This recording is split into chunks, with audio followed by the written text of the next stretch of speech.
Աստծո խաղաղությունն եմ մաղթում եկեղեցուն եւ մեր պաշտամունքի բոլոր մասնակիցներին, ովքեր մեզ են միացել համացանցում։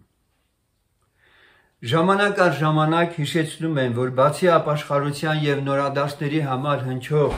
քարոզներից հաճախ մեր քարոզների նյութերը Քրիստոսի աշակերտներին են միայն ուղված եւ կամ աշակերտության հայտ ներկայացրածների համար են։ Այսօր հենց աշակերտներին ենք ուղղում մեր խոսքը եւ ինչպես միշտ սկսենք մեր պաշտամունքը աղոթքով։ Ինչպես ասացի, այսօրվա քարոզը մեր ուղղված է աշակերտներին Քրիստոսին եւ ես ուզում եմ, որպեսզի անմիջապես հենց վերնագրին անդրադառնամ, թե ինչի մասին ենք այսօր խորհելու։ Որոշների համար հնարավոր է իրականում այս վերնագիրը, ինչպես եւ մեր քարոզների շատ վերնագիրներ տարօրինակ թվա,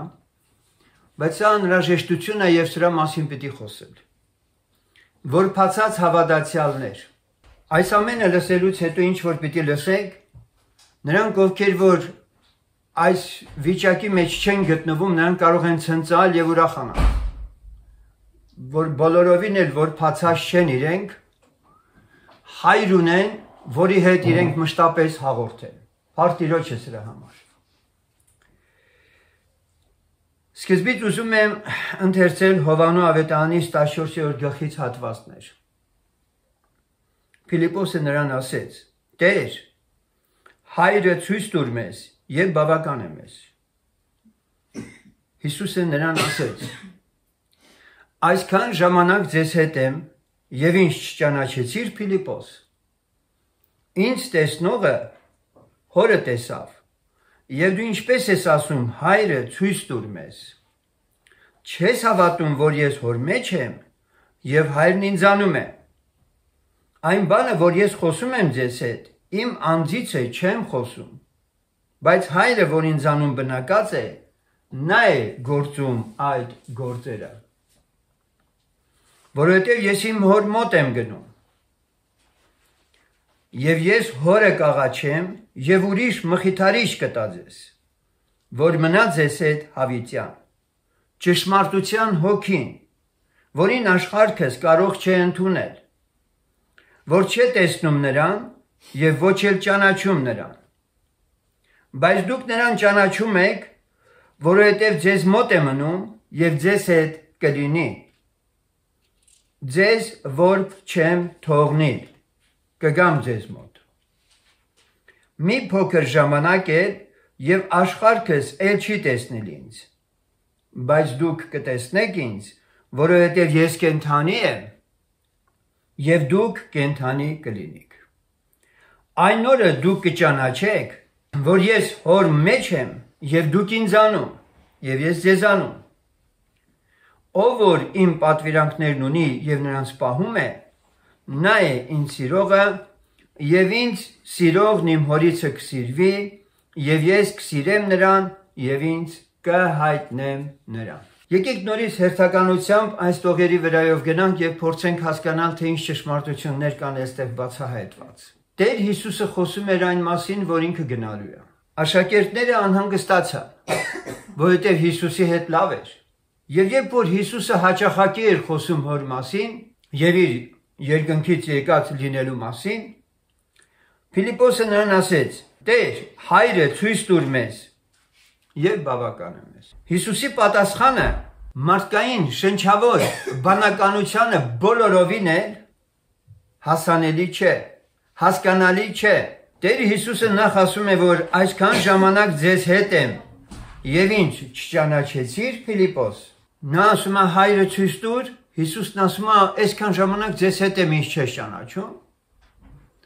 Սակայն ֆիզիկապես Փիլիպոսն ընդամենը իր առջև տեսնում էր վարդապետի, մարգարեի, վերջապես մարդու էր տեսնում։ Մարդու էր տեսնում Փիլիպոսը։ Ինչպես կարող էր նա տեսնել հորը։ Հիսուսը հասկանալով, որ մարդը ընդամենը սահմանափակ, նյութապես սահմանափակված իրողություններին է միայն կարող տեղյակ լինել, Շարունակում է միտքը եւ բացահայտում է այս ճշմարտությունը, որ իրեն տեսնողը արդեն հորը տեսնել է նշանակում։ Բայց չէ որ Փիլիպոսն ընդամենը Հիսուս մարդն է տեսնում։ Հիսուս մարդուն ինչպես որպես հայր ընդունի։ Եվ հետո Հիսուսը շարունակում է. չես հավատում, որ ես հոր մեջ եմ եւ հայրը ինձանում։ Այսպիսով մենք տեսնում ենք, որ Տեր Հիսուս Քրիստոսը մարդուն ուզում է բացահայտել, որ իր այցելությունը աշխարհին սոսկ Աստծո որդու այցելություն չէ։ Աստծո որդու մեջ աշխարհին այցելել է հայրը։ Հայրը Հիսուսի մեջ է։ Եվ հետո ինքը բացահայտում է, թե հայրը ինչպես է իր մեջ։ Այն բաները, որ Հիսուսը խոսում է, եւ այն գործերը, որ Հիսուսն անում է, Հիսուսն ասում է ես չեմ անում։ Հայրն է իմ մեջ ապրում եւ սա անում է։ Հիմա դուք դա չեք հասկանում, բայց օրը կգա, դուք կիմանաք, թե ինչպես կարող է հայրը որդու մեջ լինել եւ որդին հոր մեջ։ Դուք դա կիմանաք։ Եվ հետո անմիջապես Հիսուսն ասում է, որ ես հոր մոտ եմ գնում, որոնք բացահայտում է, որ ոչ միայն հայրը իր մեջ է, այլ նաև երկնքում է ինքը, այսինքն Աստծուն սահմանափակել նյութապես որևէ տեղում անիմաստ է։ Ամեն։ Աստված ամենուր է։ Եվ Տեր Հիսուսը այստեղ որպես մարդ խոսում է այդ մասին, որովհետև ես իմ հոր մոտ եմ գնում եւ ես հորը կաղաչեմ, ուրիշ մխիթարիչ կտա ձեզ։ Այլ կերպ Տեր Հիսուսն ասում է այն մասին, որ ինքը իրանց հետ լինելով, թերևս հորը իր մեջ ունենալով, աշակերտների համար մխիթարիչ էր։ Ուրիշ տեղ ինքը կասի, երբ որ ինձ հետ էիք դուք, երբ որ ես ձեր հետ էի, մի բանի կարոտ եղաք, ոչ ասեցի։ Հիշում եք։ Սակայն Տեր Հիսուսն ասում է, որ կբացակայի երկրից եւ իր տեղը կզբաղեցնի ուրիշ մի մխիթարիչ։ Ճշմարտության հոգին, որին աշխարհքս կարող չէ ընդունել, աշխարհքի համար չէ Սուրբ Հոգին եկել։ Աշխարհքին չի եկել մխիթարելու։ Աշխարհը մխիթարության կարիքն Աստծո չի զգում։ Հասկանում եք։ Աստծո Սուրբ Հոգին, ճշմարտության հոգին միայն կարող է գալ նրանց մեջ, ովքեր որ այդ Աստծո առջև եկել են իր կարգ ու կանոնով, խոնարհվել, ապաշխարել են, վերստին ծնվել են։ Այնուհետև Տերն ասում է, թե ինչու աշխարհը չի կարող այդ մխիթարիչն ընդունել, որ չէ տեսնում նրան։ Այս սա զարմանալի համար է։ Եթե ճշմարտության հոգին դա հոգի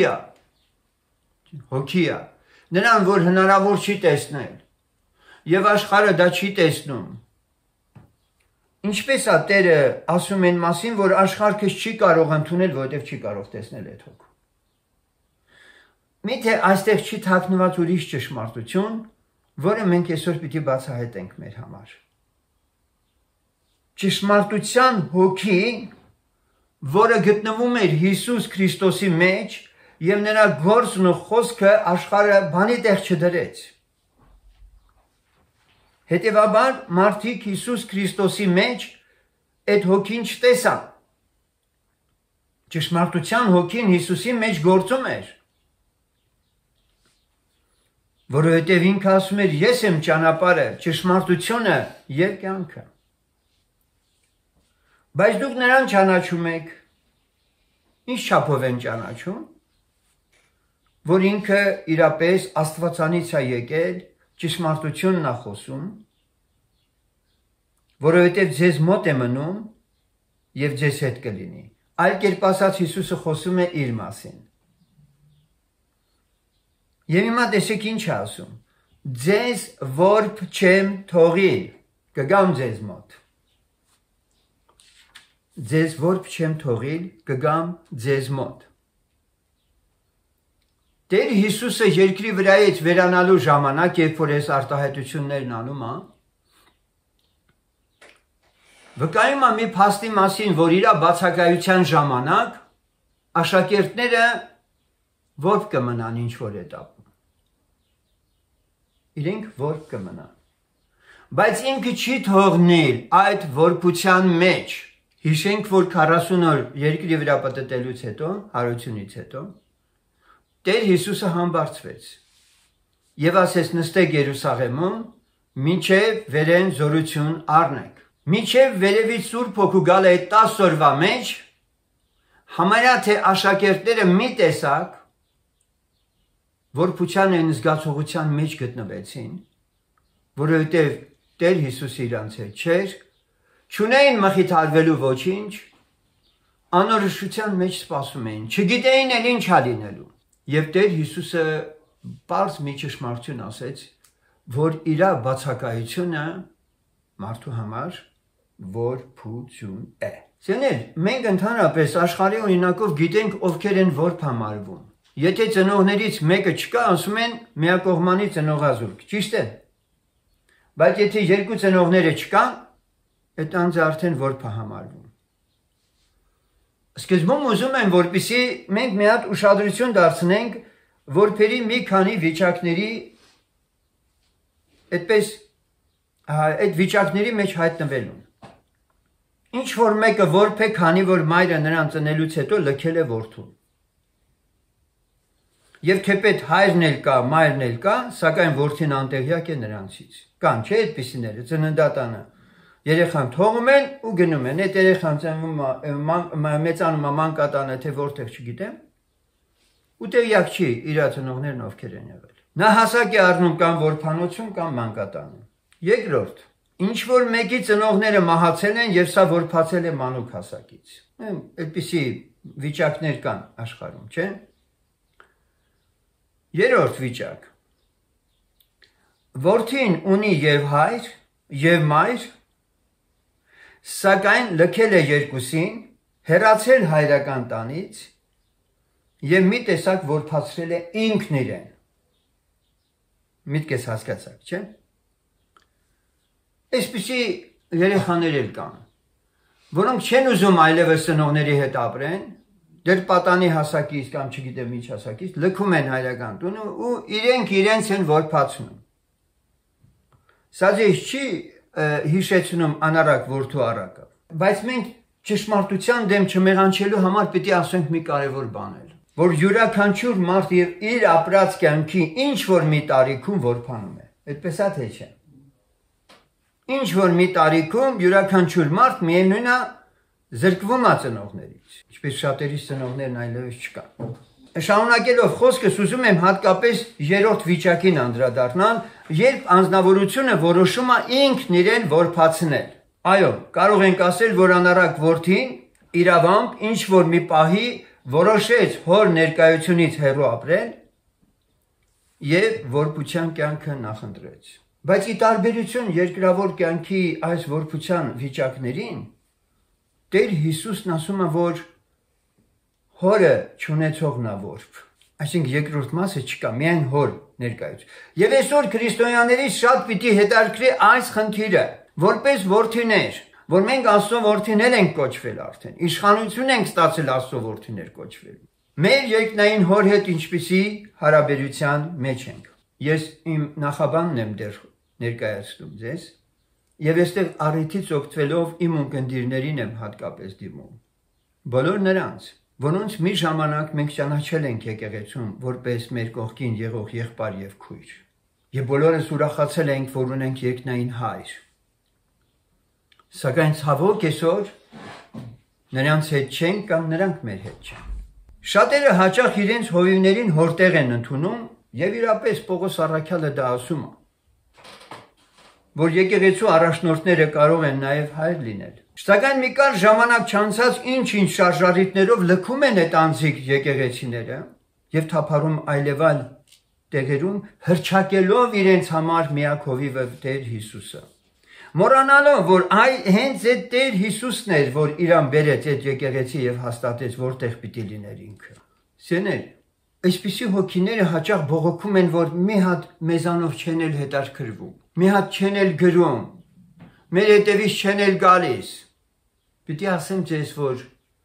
անառակ որդին, երբ ինքնակամ լքեց հոր տունը, հայրը ոչ մի նամակ չգրեց որդուն, ոչ էլ գնաց նրա եղած տեղը։ Աստված ուզում է, որ յուրաքանչյուր անձ իր մեջ քաջություն ունենա լրջագույն ապաշխարության, որ ինքը հասկանա իր գործված լինելը, ապաշխարի եւ ետ դառնա։ Ինչպես անարակ որդին ինքն իրեն եկավ, հիշում ենք, չէ՞։ Նրան ոչ մեկը այդ գործում չօգնեց։ Եվ սա յուրաքանչյուր անձ, ով որ իրեն վերապահել է իրավունք եւ բողոքել կամ էլ ինքը ինչ որ տրտնջացել է բաներից,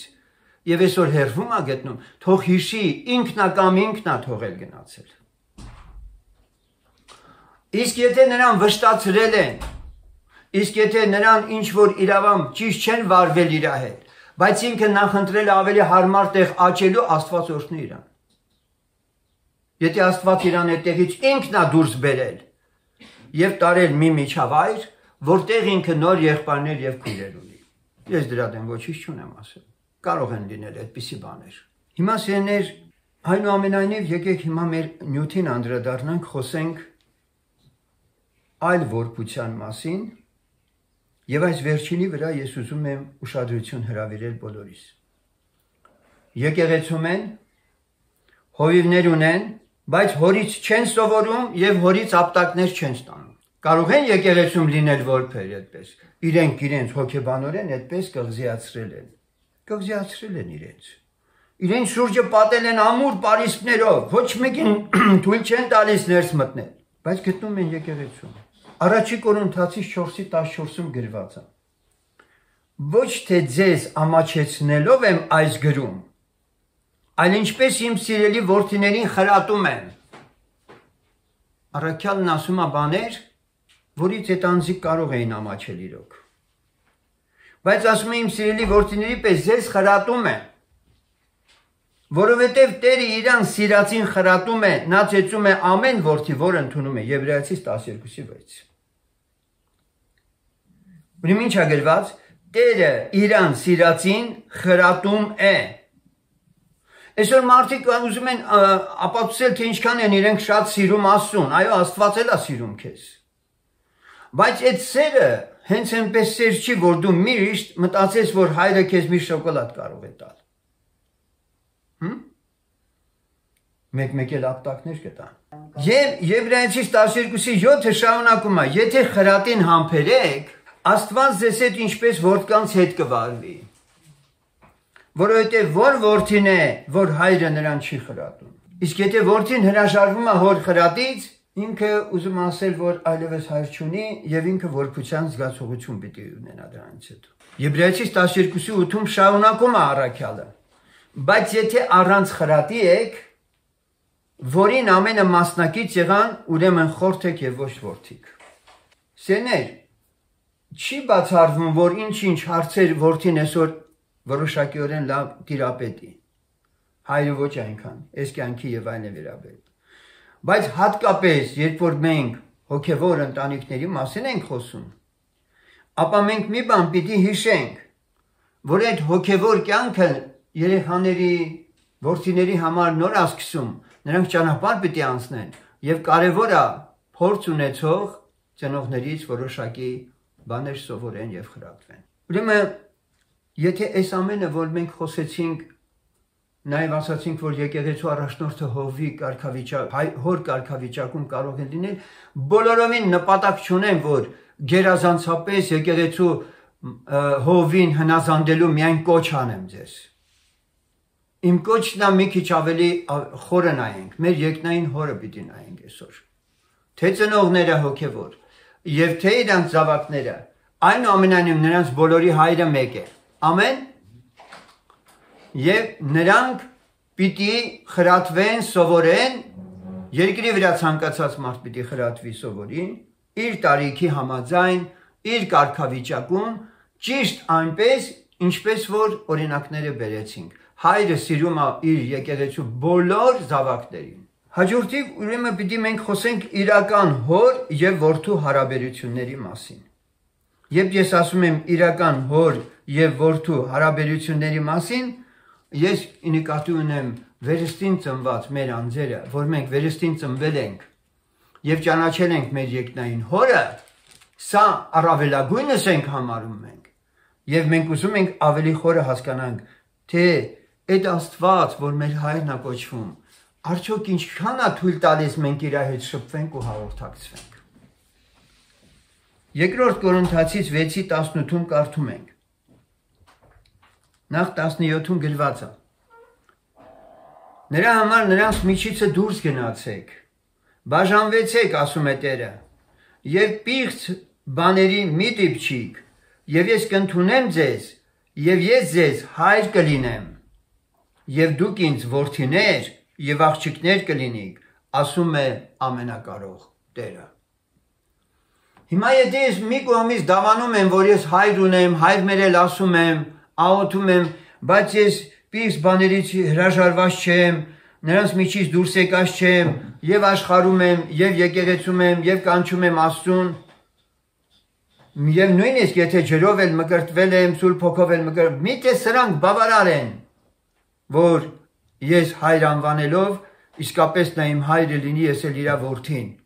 Այստեղ գրված է շատ պարզ, որ դեպքում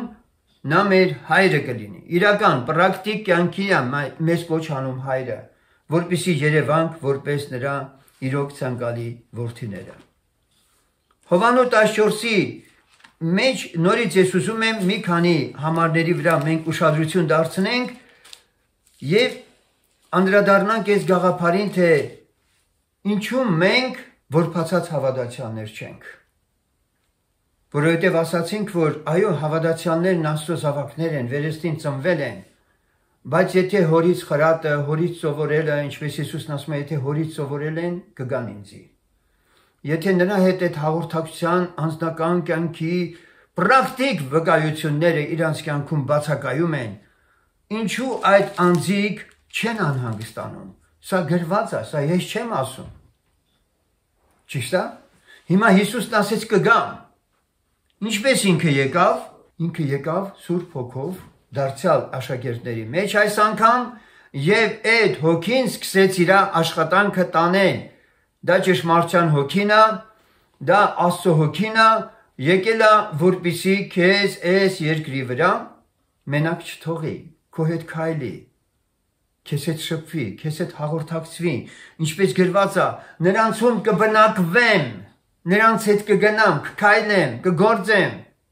եւ նրանց Աստված կլինեմ, եւ նրանք իմ որդիները կլինեն։ Այդպես է թե չէ։ Հիմա պրակտիկորեն մեր հոգիների այդ Աստծո հոգու հետ լինելու խնդիրը մենք Սուրբ գրքում տեսնում ենք դրված։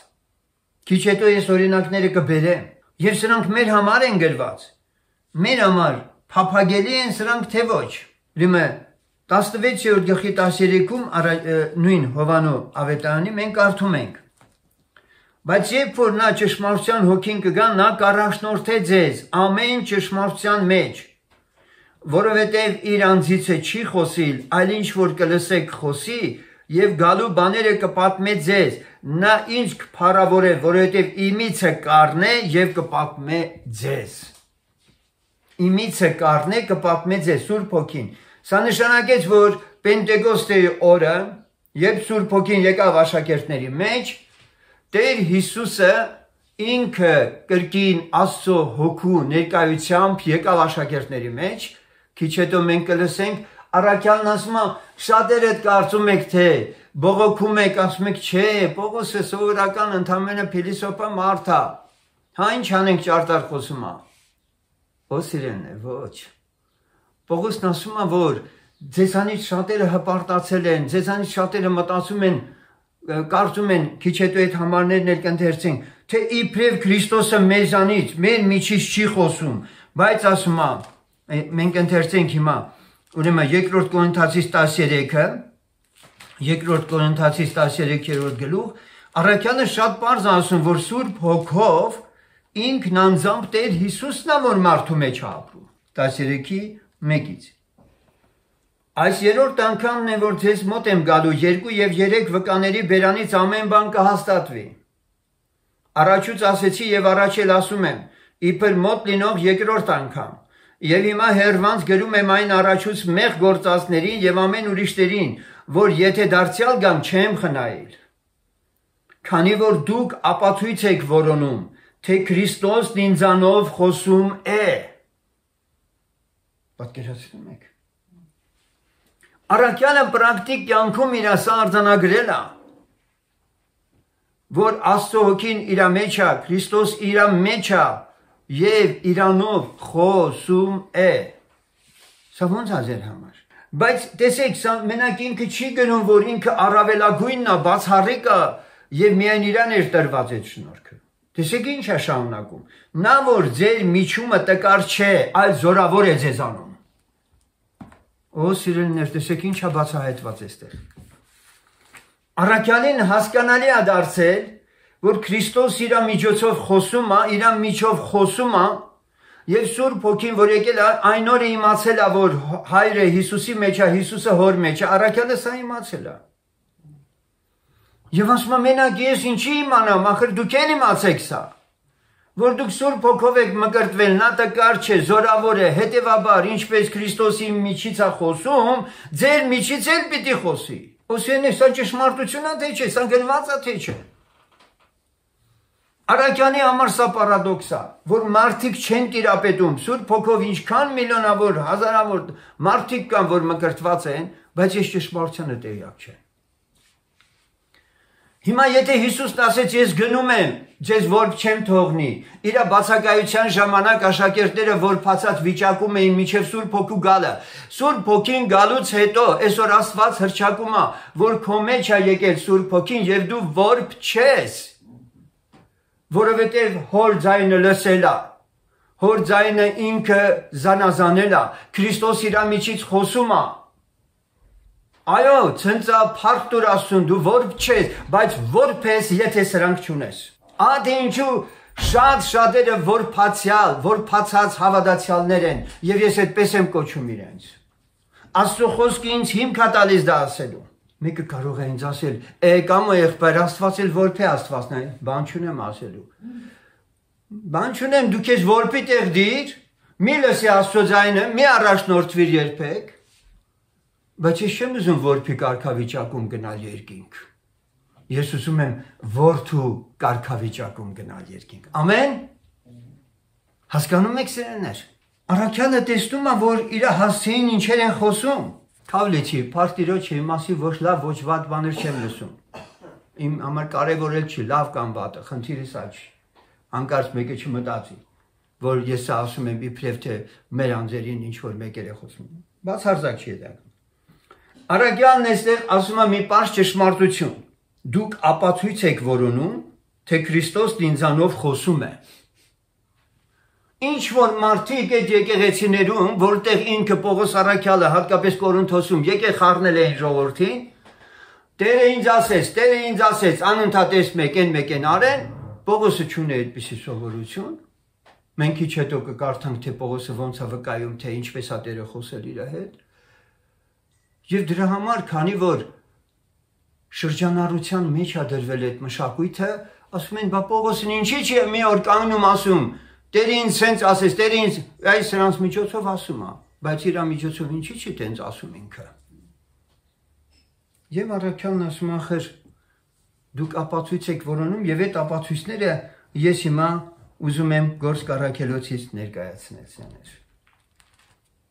Շատ հրաշալի մի քանի համարներ Գործք 8:30։ Տեսենք Գործք առաքելոց 8:30։ Հերթով համարները կասեմ, տեսեք թե Տերն ինչեր է խոսել Պողոսի հետ։ Եվ խնդիր էլ չկա, որ մենք հրճակենք, թե Տերը մեր համար ինչեր է խոսում։ 8:30-ը։ Նախ այստեղ մի հատ համար եմ դուրս գրել, որպեսզի հասկանանք միայն Պողոսի կյանքում չէ, հետո կանցնեմ Պողոսին։ Խոսքը վերաբերում է Փիլիպոսին։ Բոլոր առաքյալները այս վիճակում էին, որովհետև նրանք որբ չէին լինելով, Սուրբ Հոգին եկել է ճիշտ նշանակության համար սկսել է գործել իրանց կյանքում, եւ առաքյալները Սուրբ Հոգով առաջնորդվող մարդիկ են եղել։ Փիլիպոսն առաջ վազելով լսեց, որ Եսայի մարգարեի գիրքեր կարդում, ասեց. Հասկանում ես արդյոք կարդացածը, նա էլ ասեց, ինչպես կկարողանամ։ Դուք այս պահ հիշում եք, որ նա հրեշտակը խոսեց Փիլիպոսի հետ, եւ երբ որ ինքը մոտեցավ 29-րդ խոսքում կարդում ենք. Հոգին էլ Փիլիպոսին ասեց. մոտեցիր եւ հասիր այդ կարգին։ Հոգին ասեց թե չէ։ Ենթարկվեց հոգուն թե չէ։ Առաջնորդվում է հոգով, հարկ ասա։ Արդյունքը մենք գիտենք։ 10-րդ գլխի 19-ում մենք կարդում ենք. Եվ դեռ Պետրոսն այն տեսիլքի համար միտք էր անում, հոգին նրան ասեց. ահա 3 մարդիկ քեզ են որոնում։ Հոգին ասեց, թե չէ։ Զգայուն են մարդիկ, թե չէ։ Զգայուն են Սուրբ Հոգուն։ Ներսից խոսեց Պետրոսի հետ։ Առաքյալն ասում է, Քրիստոս ինձանով խոսում է, ապացույց եք ուզում, բայց դուք էլ կարող եք թույլ տալ, որ Քրիստոսը ձեր միջից խոսեր։ Նույնպես մենք շարունակենք 18:9։ Իհարկե Պողոսի դարձի պատմությանը չեմ անդրադառնա, ինչպես զորավոր այցելություն եղավ իրեն, բայց տեսեք ինչ է գրված։ Տերն ասեց գիշերումը տեսիլքով Պողոսին՝ մի վախենար, այլ խոսիր եւ լուր մի կենար քո տագնապի պահին։ Կուզեիր լսել Սուրբ Հոգու հրաշք այս քաջալերական խոսքերը։ Մի վախեցիր, արտիրա չէ։ Գիտեմ, որ դու ունեք դուք դա։ Ես ուրախ եմ ձեր համար։ Միտքների բացարձակ տեղ մի տվեք։ Միայն Սուրբ Հոգուն լսեք։ Եվ նա ձեզ իրապես եկել է մխիթարելու եւ ձեզ համապատասխան առաջնորդություն տալու։ Ուրեմն շարունակության մեջ ելի եմ ուզում դեպքեր հիշեցնել։ Ուրեմն 22-րդ գլխի 19-րդ խոսքը։ Գործք Առաքելոց։ Եվ ես ասեցի Տեր, նրանք գիտեն, որ ես բանտ էի դնում եւ ժողովարաններում ծեծում էի քեզ հավատացողներին։ Եվ երբ որ քո Ստեփանոս վկայի արյունը թափում էր, ես ինքս նրա մոտ կանգնած էի եւ նրա սպանմանը կամակից էի եւ նրա սպանողների հանդերձները պահում էի եւ նա ասեց ինձ. գնա, որովհետեւ ես քեզ հերու հեթանոսների մեջ կուղարկեմ։ Պարս Աստված խոսում է, մարդը կատարում է իր ասածը։ Ոսեներ, ես 21-րդ դարում սրանք արդեն վաղուց հնացած պատմություններ են, գիտեք։ Շատ եկեղեցիների համար սրանք կարևոր չեն արդեն։ Կարևոր է, թե իրենք ինչ են անում։ Ոնց են անում, էլ Աստծուն լսել, նրա ձայնին կոչ անել, որ ժողովուրդը թեպետ քարոզում են, բայց չգիտեն ինչ են խոսում։ Որ ասում են Սուրբ Հոգու ձայնը լսեք, չէ՞ ունակի համար։ Եվ շարունակության մեջ 23:11-ն է լսենք։ Եվ հետևյալ գիշերը Տերը կանգնեց նրա մոտ եւ ասեց. քաջացիր Պողոս, որովհետեւ ինչպես ինձ համար Երուսաղեմը վկայեցիր, այնպես էլ պետք է Հռոմը վկայես։ Պարզ խոսք նախադասություն երկնքից Աստված խոսում է մարդու հետ եւ օրհնում նրա ծառայության ընթացքը։ Վերջապես մենք համարել 27-րդ գլխի 31-րդ խոսքում կարդում ենք. Պողոսը հայրապետին եւ զինվորներին ասեց. Ուրեմն, սա այն դեպքն է, որ նավագործություն եւ այլն պիտի լիներ, եւ առաքյալը վկայեց այն մասին, որ այն Աստվածը, որին ինքը պաշտում էր, Տերը հայտնվել է իրեն եւ իրեն ինչ արել, քաջալերել է, որպիսի իրեն քաջալերվեն հաց ուտեն, որովհետեւ մի կղզի պիտի ընկնեին։ Այսպիսում ամենածանր, ամենադժվար տեղերում, պարագաներում անգամ այս անձի վկայությունները մեզ համար խոսում են այն մասին, որ մշտապես մարդիկ ճանաչել են, ծանոթ են եղել Սուրբ Հոգու իրենց կյանքում, իրենց առաջնորդելու ամբողջ ընթացքին։ Եվ եթե ուզում ենք իմանալ, թե ինչու՞մն էր կայանում նրանց հոգևոր կյանքի հաջողությունը, միանշանակ սրանում է ժողովուրդ ջան։ Սակա դուք հայր ունեք, դուք որդի եք, կապը կա, ամեն ինչ լավ է։ Սա չկա, բայց դու 1000 մոմ վառի, 1000 խաչքար համբուրի, 1000 եկեղեցական արարողության ու ծեսի մասնակցի, բայց անձամբ չունենաս քո ներսից քեզ հետ խոսողին, դու որբացյալ հավատացյալ ես։ Նորից եմ կրկնում, սա աշակերտների եկեղեցի է։ Իսկ աշակերտը լսում է վարդապետին։ Իսկ մենք ունենք միակ վարդապետ Տեր Հիսուսը, որը ասեց. ձեզ որբ չեմ թողնի, նորից կգամ, եւ այդ Սուրբ Հոգին ինձանից կառնի, կտա ձեզ, կհիշեցնե անցածը, կպատմե գալիքները։ Ամեն։ Մենք հավատում ենք, որ նույնը նա Քրիստոս երեք, այսօր ու հավիտյան, նա չի փոխվել։ Բայց եթե մարդիկ հարմարվել են փոխված մշակույթով, փոխված հասարակության մեջ ապրելով, Այնպիսի հոգևոր կյանքի, որը որբից ոչինչով չի տարբերվում։ Ես չեմ կարող համակերպել այդ կյանքին սեներ։ Կա մեկը, որ ուզում է այդ կյանքի հետ համակերպվի։ Մենք ուզում ենք այս կյանքի մեջ աճել մի մակարդակի, որպեսզի հայրը մեզ հասուն մարդկանց հետ որպես, ոչ թե որպես կաթ ուտողներ, հոգևոր կոչված մարդիկ, հոգևոր սնունդներ մենք վայելենք իրանից։ Ամեն։ Ես Սուրբ Գիրքն ասում է, որ Տերը ոչինչ չի անում, եթե իր մարգարե ծառաներին չի ասում, բայց եթե դա մարգարե ծառաներին ասում, ապա որդիներից կպահենք ինչ որ ուզում ասի։ Իհարկե ոչ։ Ես ասացի, որ եկեղեցիներում են մարդիկ, բայց իրենք իրենց որբացրել են։ Սեներ, մարդը ինքն է իրեն որբացնում, իր եսի, իր հպարտության, իր շնչի, իր շուրջը պտտվելով, թույլ չտալով, չխոնարհվելով Տիրոջ առաջ եւ թույլ չտալով, որ Աստված իր քաղցր ձայնով իրեն առաջնորդի։ Հիմա մի հատ հրաշալի համար եմ ուզում կարդալ Եբրայեցիս 13-րդ գլխի 5-ից 8-րդ խոսքերն են։ Վարքն առանց արծաթասիրության լինի, բավական համարեցեք այն, որ ձեռքներումդ ունիք, որովհետև ինքն ասեց, թե չեմ թողիլ քեզ եւ երեսից չեմ գցիր։ Այնպես որ համարձակ ենք ասելու,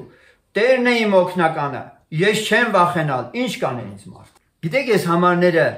որ բերում է Եբրայեցիս թղթից, Պողոս առաքյալը որտեղից է բերում։ Գրված է, տեսեք ինչ է ասում։ Ուրեմն, որովհետև ինքն ասեց, ում ասեց։ Ում ասեց ինքը։ Ինչ որ մեկին է ասել, Պողոսին չի ասել։ Ինչ որ մեկին է ասել, բայց Պողոսը սա մեջ բերում է։ Իսկ մեջ բերված է 28-րդ գլուխ Ծննդոց գրքի 15-րդ խոսքից է, որ Տերը Հակոբին ասեց.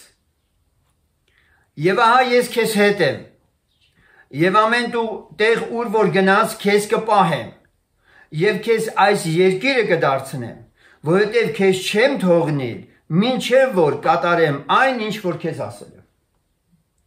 Պողոս առաքյալը ունի այդ նույն հավատքը։ Եվ այդ խոսքերը ինքն ասում է, որ Տերը այսպիսի խոսքեր է ասում, որ չեմ թողնիլ քեզ եւ երեսից չեմ գցիլ։ Տիրոջ աչքերը իրանից վախեցողների վրա են։ Հրաշալի խոսքեր է, չէ՞ Հակոբի համար եղել։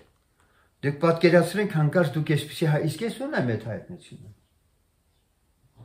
Ես ունեմ այդ հայտնությունը։ Տերը խոսել է։ Եվ հիմա տեսեք ինչ ուրախալի է, երբ որ մարդը դա ունի, արդեն ինքը հանգիստ է։ Որովհետև եթե Տերը քեզ ասում է, ահա ես քեզ հետ եմ, ամեն տեղ ուր որ գնաս, քեզ կպահեմ, քեզ վերջապես այս երկիրը կդարձնեմ, որովհետև քեզ չեմ թողնել, մինչև որ կատարեմ այն, ինչ որ քեզ ասել եմ։ Սեներ, եթե սա երազում ասեց Տերը Հակոբին, եւ գրվածը Հակոբը քնից արթնացավ եւ ասեց. իրավի Եհովան այստեղ է։ Որտեղ է, իր մոտ, իր կողքին, բայց այսօր այդ Եհովան իր հոգով որտեղ է, քո եւ իմ սրտի մեջ է։ Որը եկել է այս երկրավոր ծանր դժվար օրերի մեջ, քեզ կենթանի առաջնորդությամբ հանդարտ ջրերին, դալար արոտներին տանել, քո բոլոր նեղությունների մեջ քեզ հետ լինել, ինքը հաճախ չի վերցնի նեղությունը, բայց նա խոստանում է քեզ չլքել, որ ասել է, ահա ես ձեր հետ եմ, մինչև աշխարհի վերջը։ Ուրեմն սերներ, Աստված թող օժնի մեզ, որ մեկ անգամ եւս մենք միտք առնենք այսօրվա խոսքերից, որ մենք մեր մեջ կրում ենք Աստծո երրորդությունը։ Ես այլի եմ ասել, չէ՞ ձեզ։ Ոչ թե ինչ որ աստվածային էության մի ինչ որ հատկանիշ միայն Սուրբ Հոգի, որովհետև առաքյալը քիչ առաջ ասեց այդ մասին, ապացույց եք փնտրում, որ Քրիստոս ինձանով խոսում է եւ ինքը փաստում է իր մեջ Քրիստոսին ունենալու այս խնդիրը, միաժամանակ ասելով, որ սա ձեր մեջ էլ է իրականություն, Քրիստոս ձեր մեջ էլ է, բայց դուք դա չեք ընկալել, բայց դրա խորությունը չեք հասկացել։ Իմ սրտում կա Տիրոջից գոհանալու հիմա իսկապես նրան փառաբանելու եւ լեզուներով աղոթքին նաեւ տեղ տալու։ Եկեք ուրեմն խոնարհվենք եւ աղոթքով գանք Տիրոջ առաջ։